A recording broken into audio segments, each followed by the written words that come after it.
Hello YouTube, today I'm going to be showing you how to tint your taillights with a sprayable window tint to take them from looking like this to looking like this.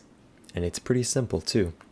All you're going to need are a few basic tools and some simple supplies such as a ratcheting wrench, sandpaper. I'm going to be using 240 and 400 grit. You'll also need a sprayable window tint, some cutting compound, and a polish or wax to seal them when you're done. That's all the supplies you'll need for today. Next step is going to be to open the trunk where you'll have access to the back of your taillight. You're going to want to undo all the bolts and electrical connectors holding the light in place. Once you've done all that, the light should be able to be removed with very little effort, and it should look like this. Once you get your taillight out, get the 240 grit sandpaper and start sanding off all the little serial numbers and symbols. The reason you want to do this is because if you try painting over them, it'll lay funny and look all weird, and it just, it won't be quite right. So make sure you sand them off and get it nice and flat. Also, it gives you a much cleaner look.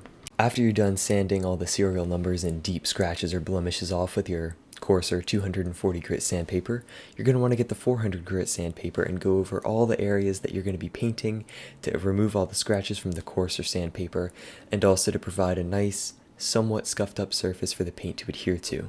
Now, as you could see in that last clip, the 400 grit finer sandpaper is getting rather clogged up by the plastic of the taillight. So what I'm going to do now is wet sand with the 400 grit sandpaper to prevent that from happening. And this will really help you stretch your sandpaper further so you don't have to keep grabbing new pieces every time it gets clogged up. Another benefit of the wet sanding is it doesn't create any dust, so if you're in a dust-sensitive environment, this is going to be the better option for you. Once you're done sanding and you've dried off your piece, you can start painting it. For the first coat, make sure you use light, even coats to help it attach, and then on your second and third coats, you can go heavier and glass it out. Also, make sure to let it dry for at least a few minutes in between coats. High humidity will make your paint dry cloudy, so if that's a concern for you, try to let your piece dry in an air-conditioned environment.